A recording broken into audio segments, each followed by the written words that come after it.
Paz, meus irmãos, vamos dar início? Vamos começar? Se os irmãos acordarem, eles vão entrando a partir de onde estiverem. Capítulo 13. Em nome de Jesus, que Deus nos abençoe e nos dê uma manhã tranquila e abençoada, em nome de Jesus.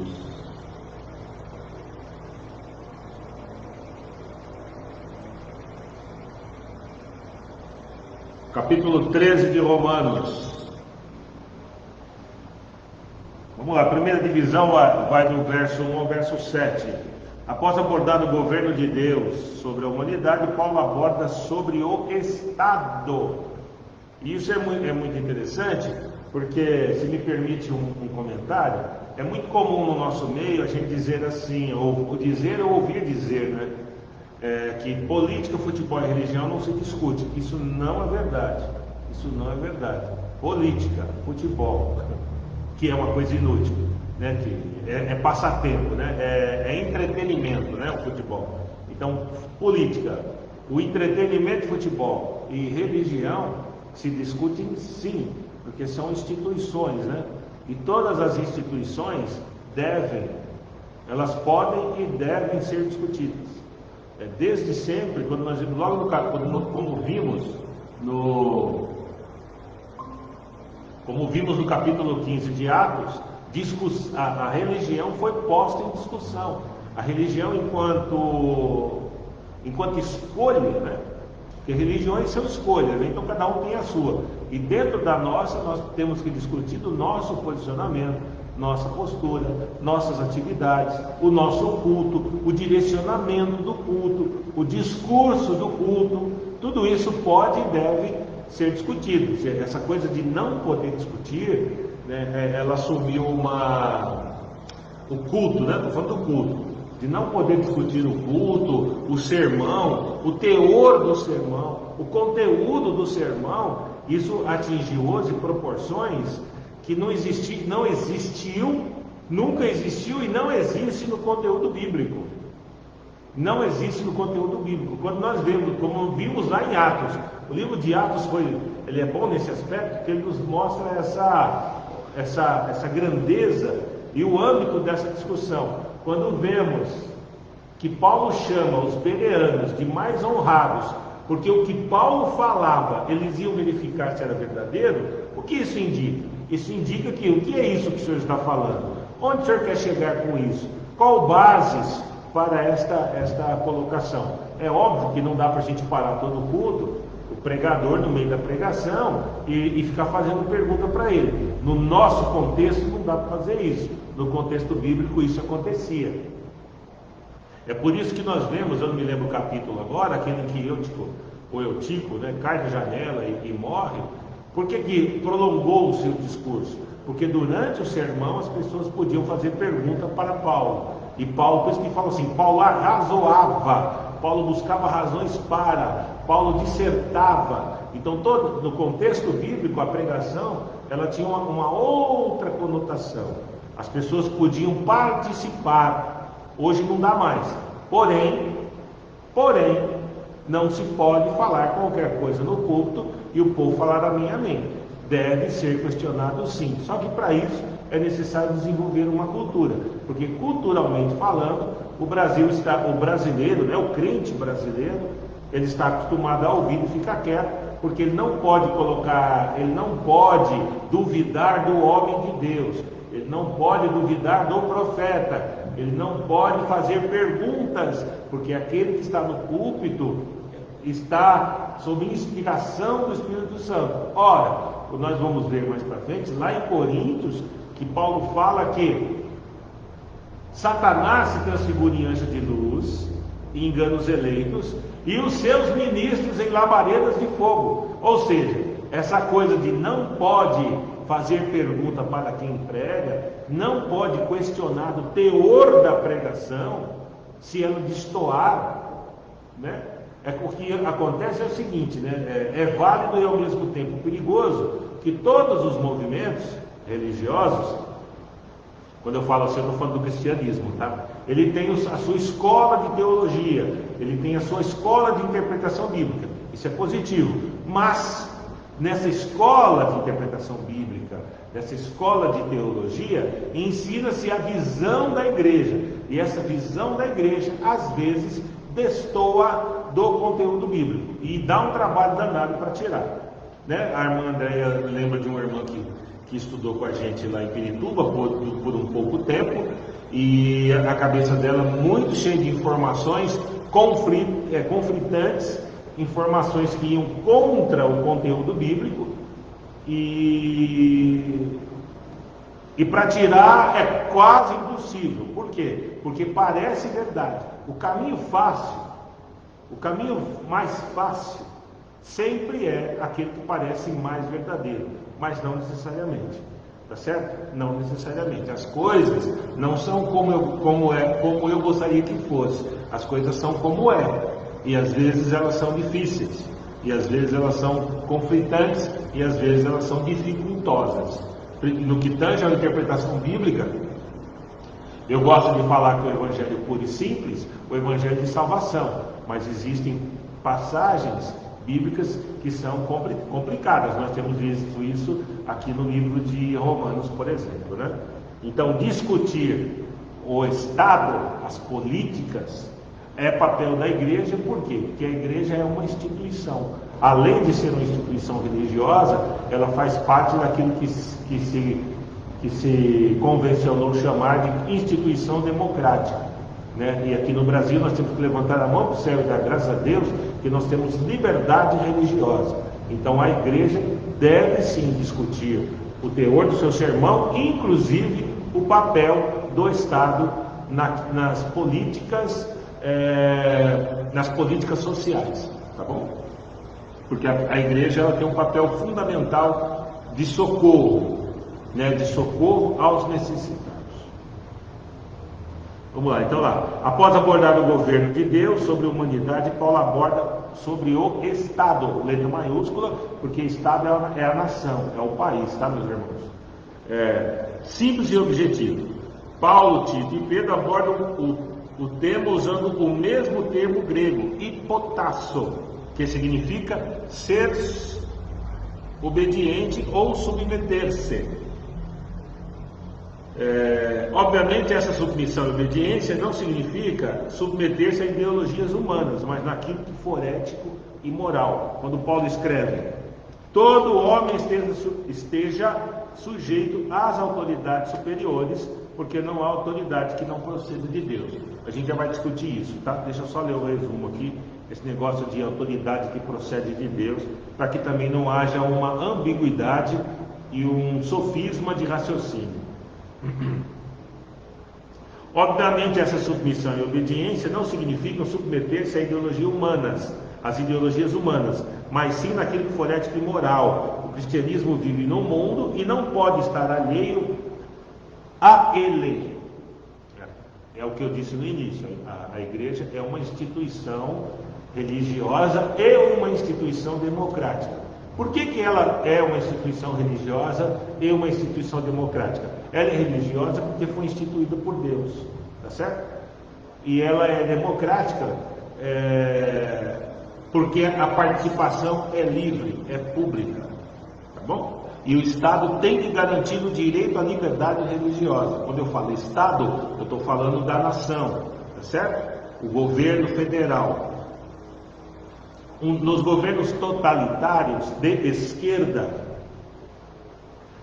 teve, né, por tradição, hoje não mais, a não ser a China, né, mas a China não tem nada de comunista, ela tem um discurso comunista, mas uma prática política e econômica neoliberal. Então, de esquerda lá não tem nada, né, só um discurso totalitário, que é caduco e não serve mais para o século XXI. Mas os governos totalitários de esquerda, eles convencionaram a proibir a prática religiosa.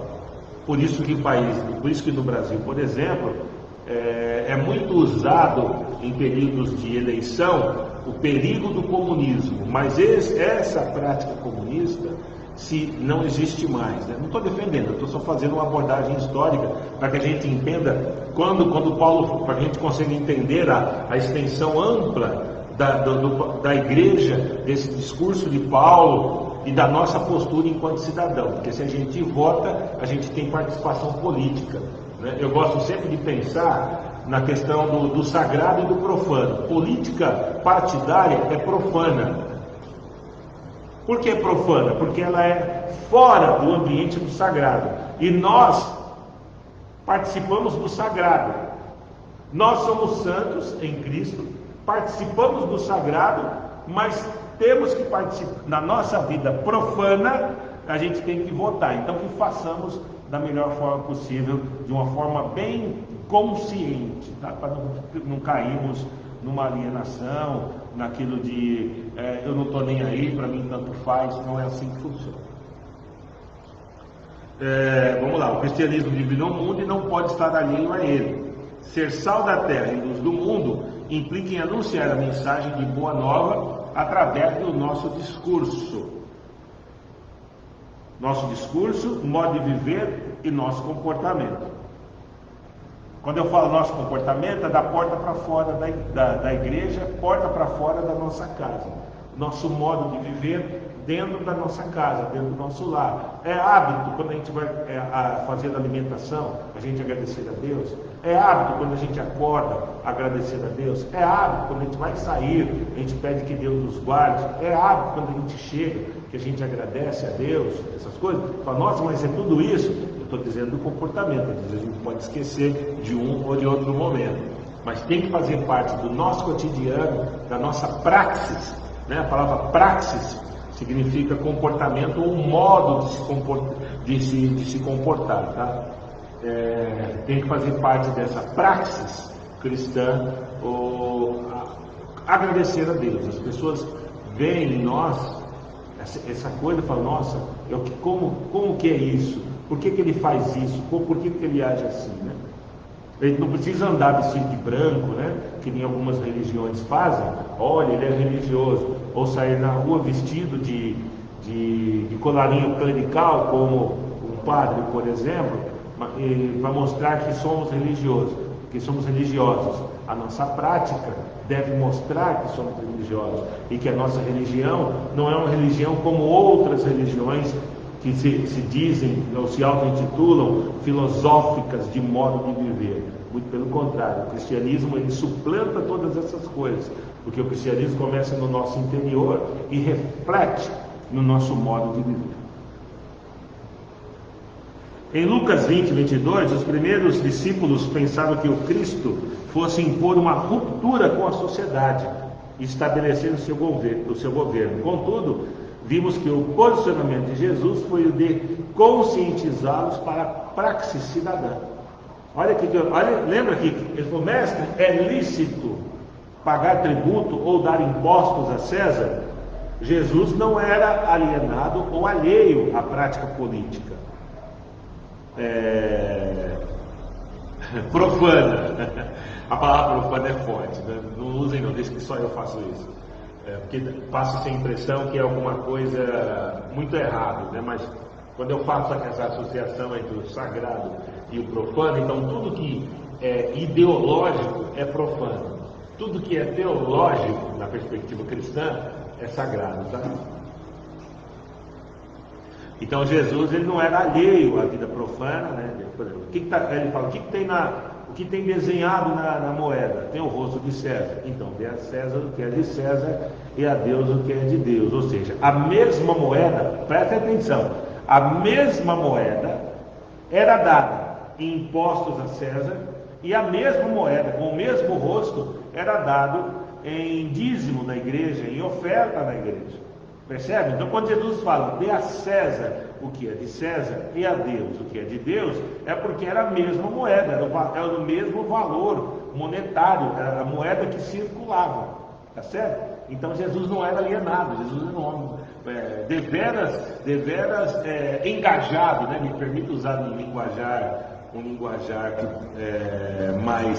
mais progressista, né? Jesus é engajado politicamente, inclusive, né?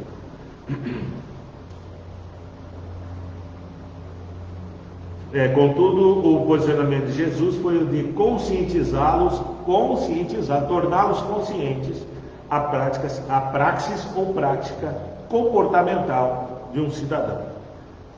Talvez por isso Paulo aborde essa questão de pagar impostos no verso 6. Né? Ser ético e moral, respeitar as leis, fará do cristão um cidadão respeitado e não sofrerá sanções disciplinares do Estado, escolhido por Deus, escolhido por eles e permitido por Deus. É disso que eu quero conversar com vocês, mas vamos lá. Capítulo 13, verso 1 a 7. Vamos lá. E todo homem, vou ler o texto, tá? Todo homem seja sujeito às autoridades superiores, porque numa autoridade que não proceda de Deus. E as autoridades que existem foram por ele instituídas, de modo que aquele que se impõe, que se opõe à autoridade, resiste à ordenação de Deus. E os que resistem trarão sobre si mesmo condenação, porque os magistrados não são para temor quando se faz o bem, e sim quando se faz o mal. Queres tu não temer a autoridade? Faz o bem, e terás louvor dela, visto que a autoridade é ministro de Deus para teu bem. Entretanto, se fizeres o mal, teme, porque não é sem motivo que ela traz a espada, pois é ministro de Deus, vingador para castigar o que pratica o mal. E é necessário que estejais sujeitos, não somente por causa do temor da punição, mas também por dever de consciência. Por esse motivo também pagais tributos, porque são ministros de Deus, atendendo constantemente a esse serviço. Pagai a todos os que lhe é devido, a quem tributo, tributo, a quem imposto, imposto, a quem respeito, respeito, a quem honra, honra. E no verso 8 ele fala: ninguém ficais devendo coisa alguma, exceto o amor com que vos ameis uns aos outros, pois quem ama o próximo tem cumprido a lei. Vocês conseguem entender o que Paulo está querendo dizer aqui? O que ele está querendo dizer aqui é questão ética. A gente não deixa de fazer, a gente faz o certo, não com medo de ser punido por praticar errado. O cristão deve fazer o certo porque é certo. É isso que ele está querendo dizer. Eu não entendi. Lembra que eu falei da ação, a diferença entre ética, a diferença fundamental da ética e da moral? É que a moral ela tem um código escrito, a ética não. A ética não precisa ter um código escrito.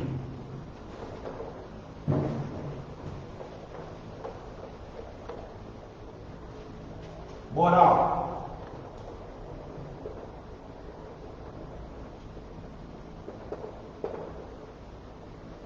É um código escrito. Ética.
Vou ter pouquinho a gente que a gente pode dar aula de filosofia também. Né? Vamos filosofar um pouquinho aqui. A moral é um código. Por exemplo, você tem o códigos disciplinares, por exemplo, Código Civil, o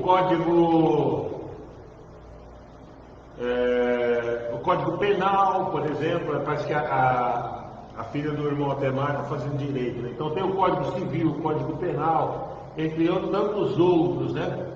E tem os manuais também, que eu falo assim, manual ético do enfermeiro, e vem escrito, aquilo não é ético, aquilo é moral. Manual ético, ou código ético dos contadores do Estado de São Paulo, ou código ético dos contadores do Brasil. Isso não é ético, isso é moral. Por quê? Porque ele é imposto. Está aqui, ó, para você ser enfermeiro, você tem que seguir esse parâmetro. Mas se isso é imposto, isso não é ético, isso é moral. Independe do sujeito. Por quê? Porque eu não quero fazer isso, mas se eu quero ser enfermeiro, eu tenho que seguir esse código. Então ele é imposto e eu aceito. Já na ética não há códigos escritos. Ela depende do sujeito, é o modo de agir, é a leitura que eu faço da situação. Ele não tem burocracia, ele não é imposto, ele é subjetivo, né? Ele depende do sujeito, portanto ele é subjetivo. Não tem você tem que fazer isso. Não, eu não tenho que fazer. Por isso que ele fala, por isso que ele diz no verso 7: pagai a todos o que lhe é devido, quem tributo, tributo, imposto, imposto, respeito, respeito, honra, honra, e a ninguém ficais devendo coisa alguma, exceto o amor com que vos ameis uns aos outros, porque o próximo tem cumprido a lei. Ou seja, lembra aquele negócio que a gente fala assim, o seu direito acaba quando começa o meu? Isso é profano, isso é uma leitura profana. A leitura cristã, ela faz o inverso disso. A minha obrigação ou o meu dever começa quando inicio os seus direitos. Eu não penso de lá para cá. Seu direito acaba quando começa o meu. Não. O cristão tem que pensar assim: o meu dever tem início ou começa quando eu conheço os seus direitos. Então eu amo o próximo, porque é meu dever. Eu faço bem ao próximo, porque é meu dever. Eu ajudo o próximo, eu socorro o próximo, porque é meu dever. Mas se ele não fizer, aí já não é problema meu, é problema dele, porque é subjetivo, percebe? Aí o código moral vai recair sobre ele. Por isso que ele fala assim: irai-vos, mas a ira é minha, diz o Senhor, porque eu fiz a minha parte. Se o outro não fez, Deus há de cobrar dele. Entenderam, irmãos? Dá um trabalho danado, porque eu preciso trabalhar aqui dentro. Eu preciso trabalhar dentro de mim. Eu preciso rever meus valores, meus conceitos, conceito de humanidade. Eu preciso me aceitar, eu preciso me perdoar, eu preciso perdoar o outro, né? Tem uma coisa que por um tempo eu não gostava, que é o tal de liberar perdão. Eu achava muito estranho esse negócio, libera perdão, libera perdão. Eu achava isso muito estranho, mas hoje eu concordo com essa frase.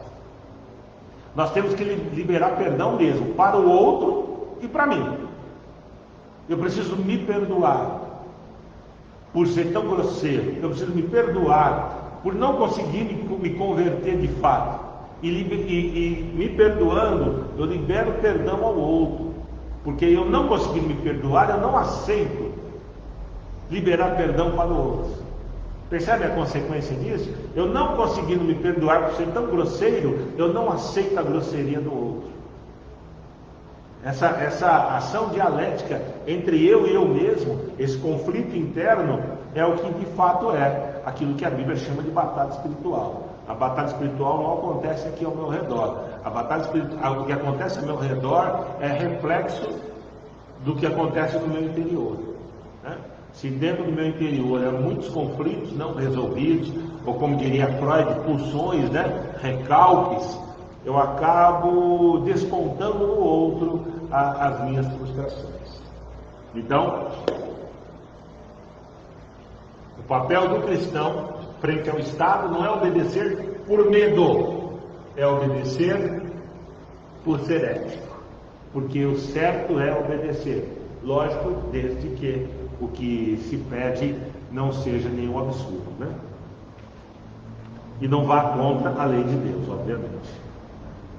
Verso 8 a 10. Existe uma verossimilância, são correlatos, né, entre a lei disposta no Decálogo e a lei humana, como bem descrito por Paulo no verso 9. O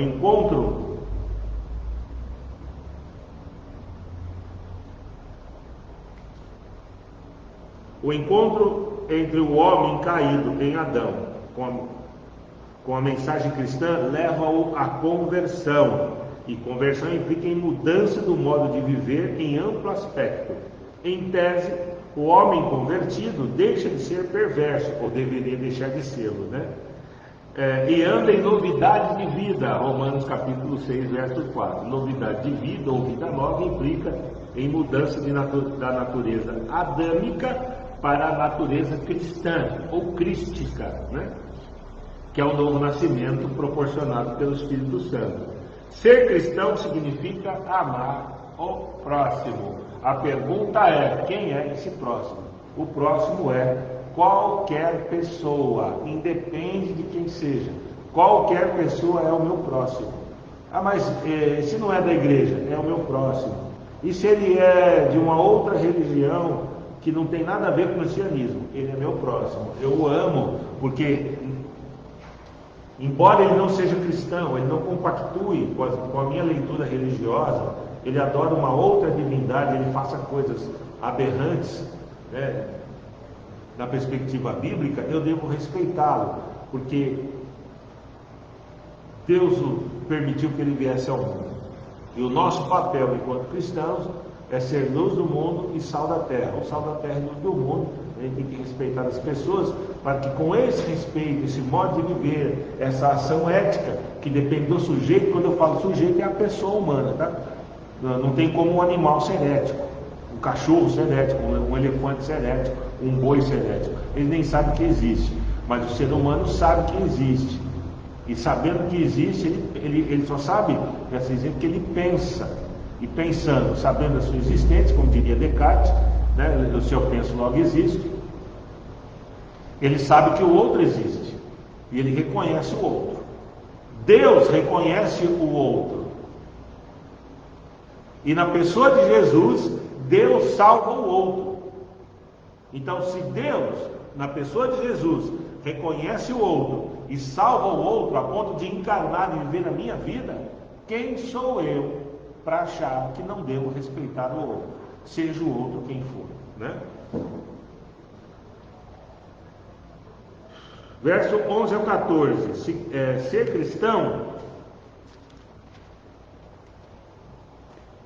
cristão implica na identificação com Jesus Cristo. Por isso que é chamado de cristão, né? Porque eu me identifico com Jesus.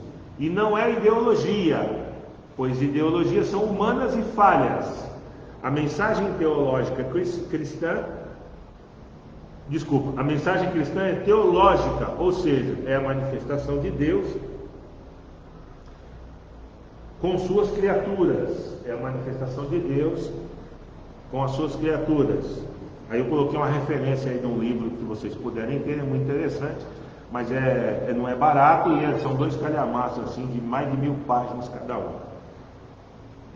O Strong, né, que ele fala que teologia é a manifestação, é o estudo de Deus e a sua manifestação, a sua criação, né, com a sua criação. É o encontro do homem, a mensagem teológica. É o encontro do homem e a mensagem teológica. Do homem com a mensagem teológica promove salvação. O encontro do homem com a mensagem teológica promove salvação. Verso 11.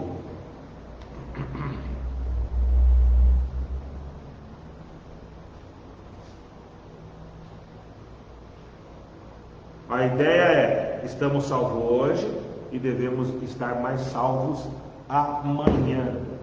E com isso a gente termina Romanos capítulo 13.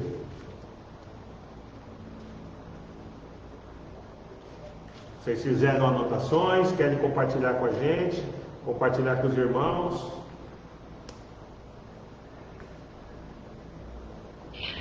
Eu fiz uma só, pastor Edson. 13:4, quando ele fala assim, porque ela é o Cristo de Deus para teu bem, mas mal teme, pois não traz rival de uma espada, né?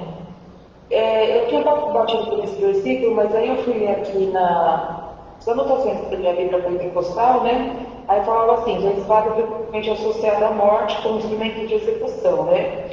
E que Deus ordenou a execução de criminosos perigosos, autores de crimes hediondos e bárbaros, lá em Gênesis 9:6, em Números, tem umas passagens aqui. Aí me veio a dúvida, né? Porque aqui está falando de usar a espada como por causa da autoridade, né? Então eu queria saber o seguinte, nos dias de hoje, sabe minha pergunta? A pena de morte, por exemplo, quando ela é justa, que a pessoa realmente praticou um crime, ela é pecado ou não? Bom, isso eu não vou dizer. O que eu não vou dizer se ela é justa ou não.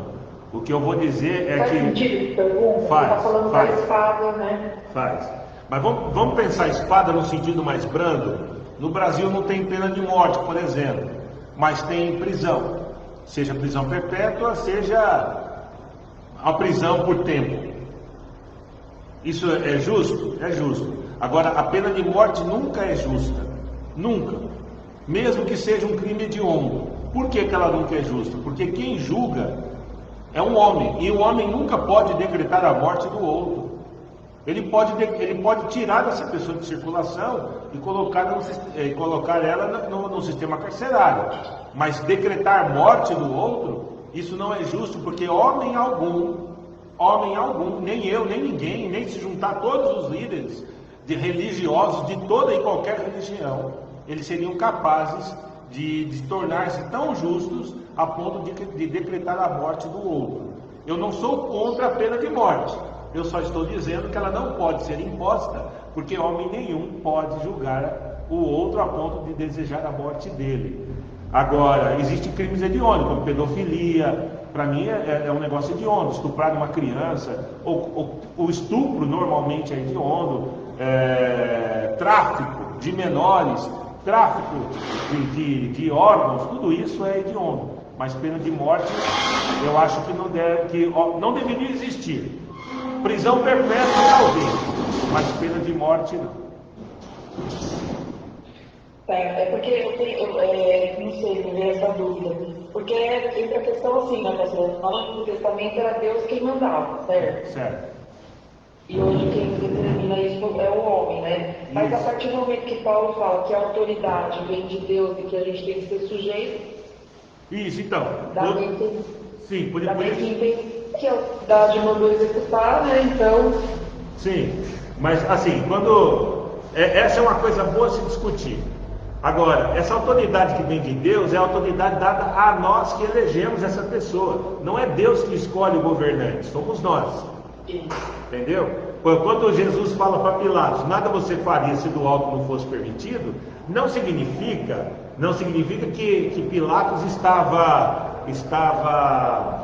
capacitado e habilitado por Deus para decretar a morte de Jesus. O que significa é Deus permitiu que você aí estivesse. Essa é a interpretação. Vem cá, minha flor. Vem cá, fica aqui do meu lado. Tem uma menina linda aqui, o nome dela é Nicole. Desculpa parar a aula para mostrar ela. Vem aqui perto de mim, para todo mundo te ver. Aqui. O nome dessa menina aqui é Nicole, minha sobrinha. Olha que coisa mais linda. Olha que narizinho lindo. Ela veio trazer meu café junto com a minha esposa, que eu esqueci o café em casa. Vai lá, vai, deixa eu te ver. É uma graça, né? Tá certo, irmãos? Então, quando fala assim, é no começo, né? Que todos estejam sujeitos às autoridades superiores, porque não há autoridade que não proceda de Deus. Não é Deus que elege, somos nós.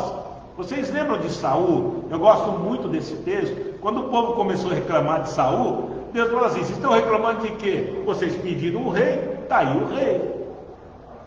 E Saul foi escolhido por Deus. Saul foi escolhido por Deus. Agora, por exemplo, os nossos governantes municipais, seja o majoritário como o prefeito e os vereadores, né? Seja os majoritários do Estado, como governador e os legisladores são os deputados estaduais. Até em nível federal, não é o Deus que escolheu, fomos nós que elegemos. Se eles agem de forma errada, se o legislativo, judiciário e executivo, certo? Se o legislativo ele cria leis que são injustas, a culpa não é de Deus. A palavra culpa é muito pesada, né? A responsabilidade não é de Deus. A responsabilidade está sobre as instituições que não estão agindo junto com o sistema judiciário, legislativo e executivo. Me passa um copo para mim, água.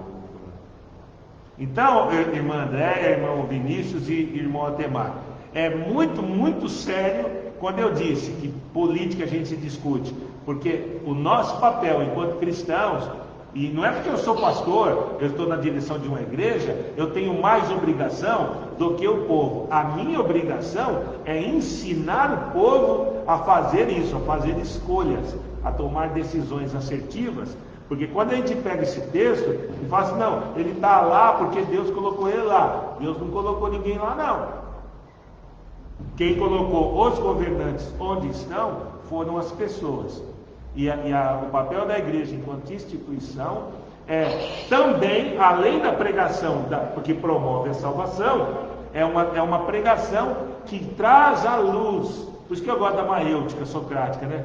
Traz à luz as ideias e faz com que as pessoas pensem, né? Vem, minha princesa, olha que coisa mais linda, ela trazendo café para mim. Vem aqui, todo mundo te vê. Olha que coisa chique. Quem tem uma sobrinha dessa não precisa de mais nada, né? Pastor Edson, só complementando mais uma coisa aí. Pois não. Então, por exemplo, os lugares onde tem a pena de morte, né, as pessoas que praticam, que participam desse processo aí, a que julga, ou a que vai lá e executa a pessoa, é complicado ela ser cristã, então, né? Lógico. Você vê em países islâmicos, se alguém se declara homossexual, ele é condenado a enforcamento, a pena de morte.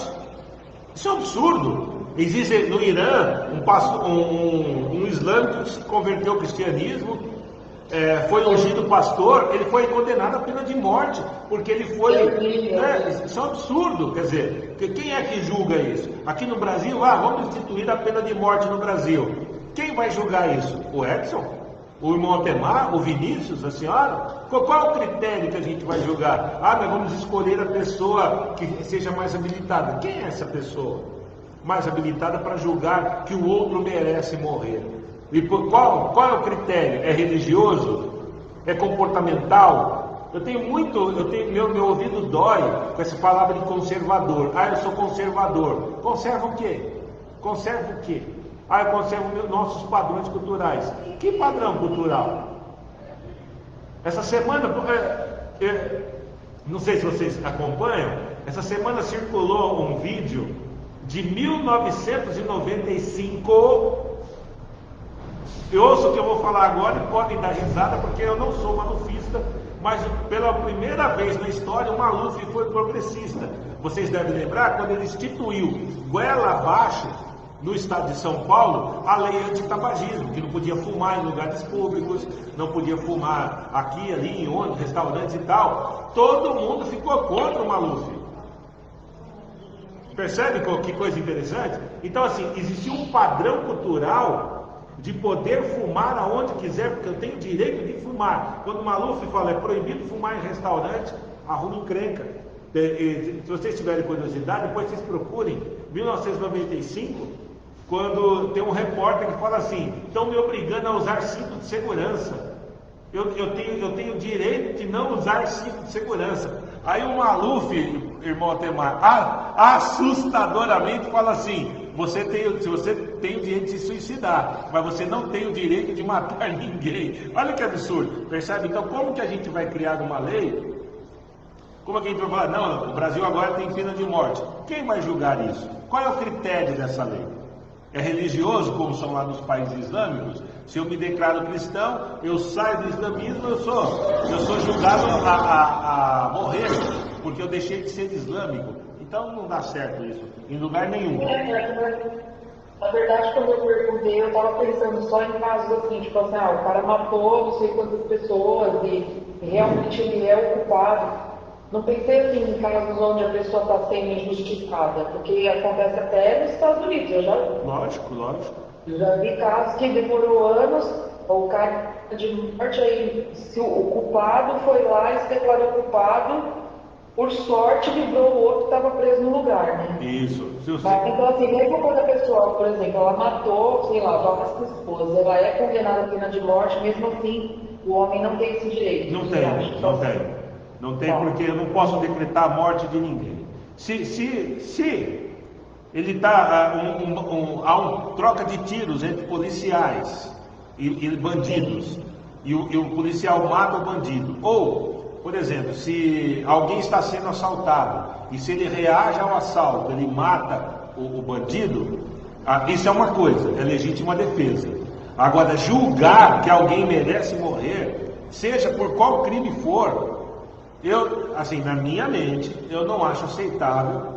Deixa ele preso lá pro resto da vida. Aí alguém pode falar, mas aí gera custo para o Estado. Arruma um trabalho para ele lá, desde que não seja um trabalho escravo. Arruma um trabalho para ele lá, põe ele lá para produzir alguma coisa.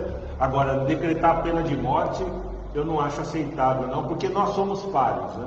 Em algum momento, alguém que não merece vai sofrer. Eu não sei se vocês têm acompanhado, há um trabalho sendo feito, diz que no Brasil existem leis estruturais, que está dentro da estrutura do Estado, que promove um apartheid velado. Para quem não sabe o que é apartheid, é um movimento que houve na África, onde existia a supremacia branca e os negros ou pretos, eles eram considerados inferiores. No Brasil existem leis estruturais dentro das nossas constituições que promovem um apartheid social. Percebe? Então, como é muito perigoso, a gente não conhece disso, a gente não tem noção dessas coisas e a gente acha que está tudo bem. E não está tudo bem.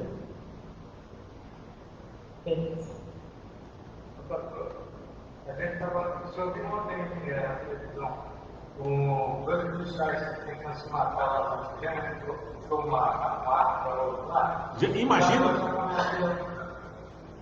O som do irmão está muito baixo. Oi? O microfone do senhor está baixo, vamos ver se eu aumento aqui. Pode falar. Então, na minha vida também, eu estava sentando na prova de jornal lá, e eles estavam discutindo essa coisa que o senhor está falando ali. É um negócio muito complexo mesmo. Tem que tomar muito cuidado com a gente fala, porque ele não é complexo mais esse nosso código. Né? Sim, aquele cara dos policiais da Santa Ifigênia, onde se viu, se ele faz aquilo com um superior, né, que ali era um soldado e um cabo. Imagine se eu fizer uma abordagem, se eu for brusco com esse policial, ele atiraria em mim, né? Então não dá certo, né? Você percebe? Tem coisas, alguma coisa está errada. E a gente não sabe o que porque a revelação está em andamento. O mundo está virando de cabeça para baixo, os valores estão mudando, não só no Brasil, mas no mundo todo, e nós só vamos entender isso quando tudo se acomodar. E quando é que vai acontecer essa acomodação? Não sei. Muita coisa ainda vai acontecer. Eu vi o caso daquele escritor lá, Salman Rushdie, que está condenado à morte até hoje, ele escondido que o Ayatollah também. Foi. É complicado. A gente tem que levantar a mão para o céu, que no Brasil ainda é democrático, ainda a gente pode ter liberdade religiosa. Eu não sei se vocês viram, coisa de 3 anos atrás, o Evo Morales, lá da Bolívia, índio, hein? Índio, ele é indígena. Ele criou uma lei que proibia prática evangelística de toda e qualquer religião. O Evo Morales, na Bolívia, que é indígena, descendente de indígena, né? Quando ele foi eleito presidente, todo mundo falou o primeiro presidente índio e tal, né? Ele proibiu a prática evangelística de toda e qualquer religião. Se encontrasse alguém na rua fazendo panfletagem, podia ser cristão, podia ser católico, podia ser de religião afro, podia ser um Hare Krishna, entregando um folhetinho, ia ser preso por atividade terrorista. Isso aqui, no vizinho nosso, na Bolívia. Todo mundo se reuniu, todos os líderes religiosos se reuniram, fizeram uma manifestação, percebe a postura? A postura democrática, a postura de unidade contra o Estado, e o Estado revogou e não decretou a lei. Percebe? Então a igreja tem um papel fundamental, importante, no que tange a conscientização das pessoas e de influência de leis. Influência de leis. Isso não pode ser esquecido, isso não pode ficar em segundo plano. Beleza? Vamos para o próximo capítulo para a gente fazer o nosso intervalo? Pastor Edson, Pois não. só quero fazer uma coisa. O senhor disse porque esse versículo é melhor pensar na escada sendo o quê? Aqui onde Paulo fala? Eu acho que a gente tem hoje, para nós, a gente tem que pensar mais na questão subjetiva de, quando ele fala, onde é que está? A senhora lembra qual versículo é? No 4, No 4. A autoridade, pois toda autoridade é ministra de Deus para o seu bem, mas se fizer o mal, então tenha medo, porque não é sem motivo que a autoridade traz a espada. Vamos pensar o seguinte, não necessariamente pena de morte, mas a reclusão, tira de circulação social. Por exemplo, tem para adolescente, se tiver menos de 12 anos, tem a casa transitória. Se tiver de 13 anos até 18 anos, tem a Fundação Casa. Passou de 18 anos, tem os CDPs e as penitenciárias. Então, espada... Quanto no caso aqui é legítima defesa também, né? Porque serve, Não. Legítima defesa é o... Não, assim, do policial, por exemplo. Que nem o senhor exemplo. Ou mata ou morre, aí é diferente. Sim. Legítima defesa é outra coisa, né? Que aí entra no doloso e culposo, né? Se por exemplo, uma pessoa está sendo assaltada, ela reage e mata o assaltante, ela não vai presa, ela vai responder no processo. Nossa, que absurdo! Não é absurdo. Ela vai responder no processo que tirou a vida, mas ela não vai presa, porque foi culposo, ela não tinha intenção, ela foi em legítima defesa, né? Agora o ladrão, se ele matar a vítima, ele vai ser julgado e vai preso. Por quê? Porque foi doloso, ele tinha intenção. Agora, o que Paulo, foi bom a senhora fazer essa abordagem, porque o que a gente vê aqui é Paulo falando do nosso caso. Ele fala assim, não faça com medo da espada, mas faça porque é o certo fazer. Percebe? É a questão do seja ético. Não tenha medo de ser preso, não tenha medo da autoridade do Estado, se ela for legítima, se ela for justa. Porque se ela for justa, você não será punido, porque você está fazendo certo. Vamos lá, capítulo 14. Nesse capítulo, Paulo aborda a conversão e aponta dois tipos de crentes cristãos: os fortes e os fracos. Paulo é terrível, né? O primeiro tipo, que ele classifica de fracos, parece indicar um tipo de pessoa que ainda não conseguiu se desvencilhar do misticismo inerente às antigas crenças. Mesmo o judaísmo tinha uma lista com prescrições de alimentos que consideravam puros e impuros. Lá em Levítico 11, capítulo 2, versículo 2, 47. E comidas oferecidas a ídolos. Por esses dois motivos, Daniel colocou em seu coração não comer a comida do palácio de Nabucodonosor. Daniel capítulo 1, verso 8 a 16. Como temos acompanhado nos sinóticos, no Evangelho de João e em Atos, Jesus não funda uma nova religião, mas inicia uma... Eu coloquei atualização aí, mas entenda a releitura, tá? Uma releitura na lei e na postura do fiel frente a Javé, diante de Deus, e a sua praxis, o comportamento do fiel. O segundo tipo, o forte, é aquele que rapidamente consegue entender e aprender e consegue aprender que alimentos ou qualquer outro tipo de misticismo exagerado é desnecessário a nova realidade religiosa, como em Colossenses capítulo 2, verso 16 ao 23. A conversão ao cristianismo redunda em uma nova forma de ver e viver a realidade de Deus. Não quer dizer que o crente cristão tudo é permitido, fazer o que quiser, como está lá em 1 Coríntios 6,12. A mensagem central é a tolerância e convivência entre os irmãos. Ao que amadureceu, saiba conviver e respeitar aquele que ainda não se desvencilhou de antigos hábitos ou crenças sobre tipo de alimentos. É muito comum a gente ver os irmãos falando que não pode comer tal coisa, né? Umas coisinhas aí, né? Tempos atrás aí um pregador muito famoso falou que a água, que demônio habita na água, né? Aí tem uns crentes que não queriam tomar água, essas coisas, né? Os dois tipos apresentados por Paulo vivem diante do mesmo Deus, que em sua justiça e misericórdia conhece o íntimo de cada um. Portanto, só ele pode julgar. O verso 9 enfatiza o valor da ressurreição de Jesus. Ser Senhor de mortos e de vivos diz respeito à esperança viva de salvação. O verso 10 indica que o crente fraco julga o forte e o forte despreza o fraco. O que precisam entender é que ambos servem o mesmo Deus e hão de prestar contas a Ele. Versos 13 ao 23. Bem-aventurados quem não se condena naquilo que aprova. O verso 22 resume bem esse capítulo. Entre os dons espirituais está o de discernimento. 1 Coríntios 12, 9.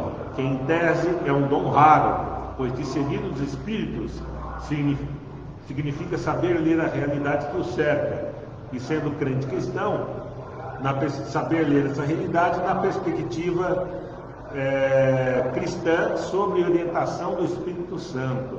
Isso é muito difícil, viu, irmãos? Tomar decisão, falar assim, não, eu sou inspirado o tempo todo. Isso não existe. Homem nenhum é inspirado o tempo todo. A gente precisa saber admitir que a gente não está certo toda hora e que em algum momento a gente vai estar errado. Por isso, Paulo, no verso 14, diz estar sendo persuadido, servo, convicto, convencido, estar seguro no Senhor, de que nada é impuro em si mesmo. Por quê? Porque ele era maduro o suficiente para entender isso. Alguns não são, e por não ser, a gente precisa entender.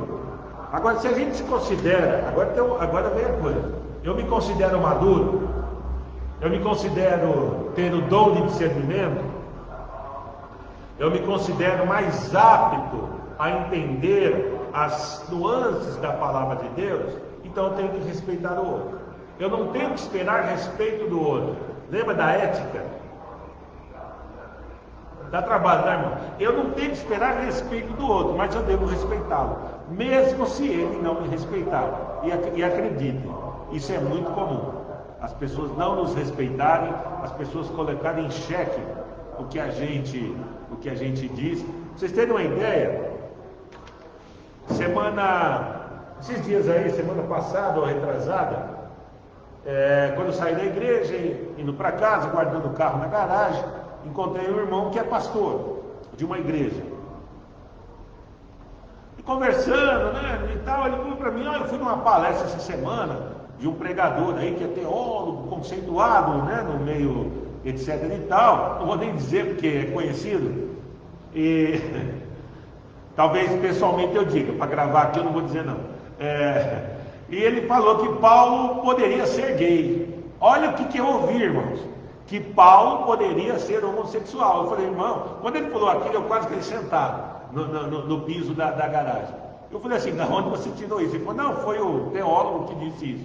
E ele tirou isso da onde?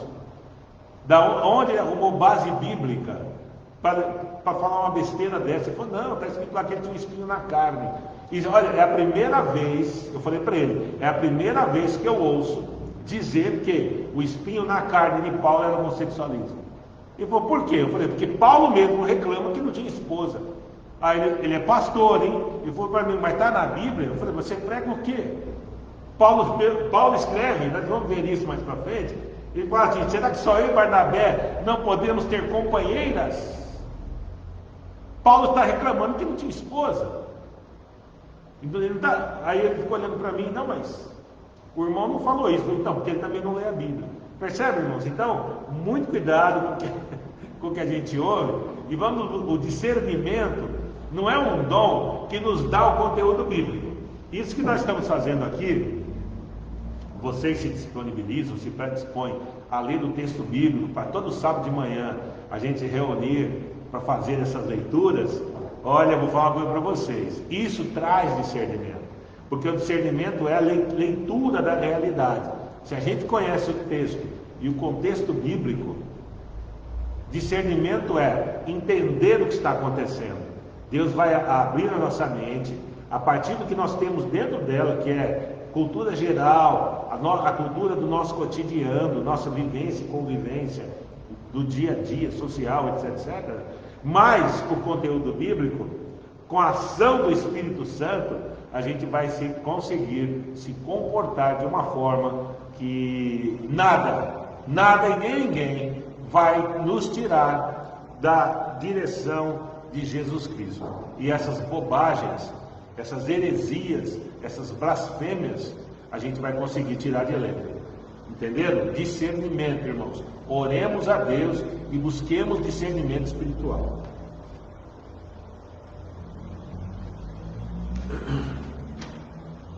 Vamos lá, verso 13 a 16, a 23. Bem-aventurado aquele que não se condena naquilo que aprova. Esse versículo é chave, tá? O que significa isso? A gente prega uma coisa e faz outra. Aí a gente se condena naquilo que aprova. Por exemplo, é errado o adultério, aí eu vou e adultério. É errado, é pecado contra Deus o homossexualismo, aí eu vou e pratico o homossexualismo, seja, né, de qualquer forma que ele for. É errado ser corrupto, é pecado contra Deus ser corrupto, aí eu vou e pratico a corrupção, ativa ou passiva. Percebe? Então eu prego uma coisa e pratico outra, é isso que Paulo está dizendo. Bem-aventurado quem não se condena naquilo que aprova. Eu aprovo a não corrupção e sou corrupto, então eu me condeno. Versículo 22 resume bem esse capítulo. Entre os dons espirituais está o discernimento, que em tese é um dom raro, pois discernir os espíritos significa ler a realidade que o cerca. E sendo crente cristão, na perspectiva de orientação do Espírito Santo, né? Principalmente isso. Por isso Paulo diz no verso 14 que estar sendo persuadido, certo, convicto ou convencido, estar seguro no Senhor, que nada impura em si mesmo. Ou seja, quem tem Deus não pode se contaminar por nada. Depois nós vamos discutir isso lá em 1 Coríntios 8, tá? Eu só coloquei a referência aqui, mas nós não vamos discutir hoje. Deixa para o próximo encontro. O crente cristão deve saber viver com o seu próximo, amando-o. E quem ama não julga e nem coloca julgo sobre os ombros de ninguém. E com isso a gente termina o capítulo 14. Vamos lá.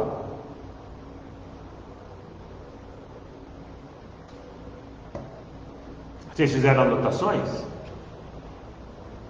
Alguma observação? Eu fiz. Pois não.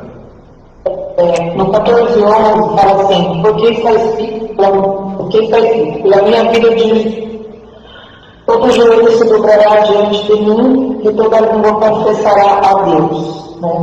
E no 13, que é o anterior, ele fala que todos vamos comparecer no tribunal de Cristo. Então a gente tem, no 11 ele está falando desse tribunal. Né? Aí eu queria entender quando que vai acontecer isso? Esse tribunal de Cristo, onde todo joelho, né? Eu esqueci de colocar aqui que o crente não vai participar disso. O crente não. O tribunal tem Cristo? Não, o crente está atrás. Quando fala que todo joelho se dobrará, não é para crente. O crente já foi julgado. Eu passou batido, hein? Olha só. O crente não. Mas ele não está falando aqui justamente. Ele está primeiro questionando essa questão de um julgar o outro, certo? Os fortes dos E depois ele fala disso. Então, se eu julgar o outro, eu não participarei da ressurreição. Aí eu vou comparecer diante do tribunal de Cristo. Mas se eu não julgo ninguém, se eu tenho uma postura ética, né? Se eu sou um sujeito cristão que tem uma prática balizada pela ação do Espírito Santo, eu faço a leitura e pratico o bem, eu já fui julgado. Nada nos condena. Quem nos superará do amor de Deus? Eu já fui julgado e coberto pelo sangue de Jesus. Agora, se eu, dentro da igreja, mesmo crente, pratico o que não deve ser praticado, aí eu não participo da primeira ressurreição, eu vou ficar para a segunda. E todo mundo que ficar para a segunda ressurreição vai. É isso aqui que ele está dizendo. Eu achava que o tribunal de Cristo era outra cor. Era negócio de galardão, não é? Eu não sei o que é galardão, de verdade. E o pouco que eu li, quem fala de galardão fala bobagem. Eu não sei o que é. Eu não acredito que lá no céu vai ter uma fila dando presentes. O Edson fez tal coisa, eu não sei como que é isso. Você, por ter dado aula de Bíblia, você merece um prêmio X. E quem não deu, vai ganhar que prêmio. Mas meu Deus, porque ele fala assim, por que julga seu irmão? Ou por que descreve? Pois todos havemos de comparecer ante o tribunal de Cristo. Então, agora foi o meu irmão lá. Então, se eu julgo meu irmão, eu vou participar do tribunal de Cristo, na frente. Mas se eu não julgo meu irmão, eu estarei atrás. Lembra do final dos tempos? Eu não vou enumerar aqui, mas tem a questão do trono branco. A questão do trono branco. Então, o trono branco, só quem vai ficar julgando a igreja é Cristo. E a igreja está atrás. Agora, quem estará sendo julgado? Quem ficou para a segunda ressurreição. Então, assim, por que julga seu irmão? O fato de os salvos estarem. Agora que eu entendi, se vão estar lá, assistindo esse julgamento, é isso? Isso. Então, eu não posso julgar ninguém. Por isso que ele fala: você, porém, por que julga seu irmão? Por que despreza seu irmão? Todos temos que comparecer diante do tribunal de Cristo. Ou seja, só que a igreja não vai estar sendo julgada. A igreja já foi julgada. Porque não faz sentido. Se eu já estou salvo, é porque eu já fui julgado. Então eu não estarei sendo julgado. Eu estarei atrás do trono branco, participando do julgamento. Esse tribunal de Cristo, ele vai se dar depois da segunda ressurreição também? Ou não está para saber? Não, depois das duas. E depois quando tiver a segunda ressurreição, né? Depois da grande tribulação. Porque vai ser um tribunal só, né? Isso. Vai ser só uma vez. É uma vez só e acaba tudo. Quando tiver o trono branco, aí acaba tudo. Tá bom? Eu vi que lá no Apocalipse o senhor deixou 7 capítulos por aula. Vai ser muito, não é? Não, mas é dos próximos livros? Não, estou falando, quando eu tirar Apocalipse, que é bem difícil, eu acho que o senhor deixou 7 capítulos por aula. Se precisar, a gente refaz. Mas eu acho que dá. Se precisar, aí vai ter que estender mais um sábado. Mas eu acho que dá para a gente levar, sim. Eu acho que dá. Vamos, a gente faz um resumo bem bacana, porque tem capítulos que não tem muito teor teológico, é só uma narrativa. Né? Então, quando chega nas partes mais teológicas, é que há as discussões. Né? Por exemplo, o capítulo que vai vir agora, o 15 e 16, se vacilar, a gente faz em 10 minutos cada um. Né? Por quê? Principalmente o 15, que são saudações finais. Né? Mas são 10 e 6. Vamos fazer um intervalo agora? Ou tem mais alguma participação? Só complementar aqui. Então, o que Paulo está querendo dizer é o seguinte: se eu professor, eu posso perder a salvação? Então? Pode. Às vezes nem perde a salvação, mas porque perder a salvação precisa de muita coisa. Né? Mas fica para a segunda ressurreição. Fala para ficar esperto. Para ficar esperto. O negócio de perder a salvação, eu tenho muito cuidado com isso, porque qual é o critério que eu uso para que alguém perca a salvação, né? Porque é o meu critério. O critério de Deus eu não sei como que é. Então, assim, alguém comete... Eu já aconselhei tanta gente, esse negócio de ser pastor, você acaba sendo conselheiro, né? E eu gosto de ser conselheiro. E eu ouço tanto absurdo de pessoas que, quando eu vejo, Eu acho que elas têm mais fé do que eu. Eu vejo alguém, né, já aconteceu comigo, eu vejo alguém pregando que não tem nem o estudo formal de teologia, não tem graduação, não tem faculdade nenhuma, mas é tão usado por Deus, sabe? E aí, tempos depois, eles me procuram porque deslizaram na fé, fizeram uma bobagem, sabe? Cometeram um pecado, e não tem pecadinho, pecadão. Pecado é tudo pecado. Aí você fala, como é que essa pessoa faz isso? Sendo tão usada por Deus, né? Então, o negócio de perder a salvação, eu acho muito complicado. Ele vai ficar para a segunda ressurreição e Deus vai resolver com ele, porque é muito complicado ser gente, né? Por isso está escrito, quem está em pé, cuide para que não caia, e quem está em pé, estenda a mão para ajudar aqueles que têm os joelhos fracos, né? Porque é muito difícil ser gente num mundo como esse, né? Desse mundo tenebroso, diria Paulo, né? Tá bom? Vamos fazer um intervalo? A gente volta 10h20, 10h25.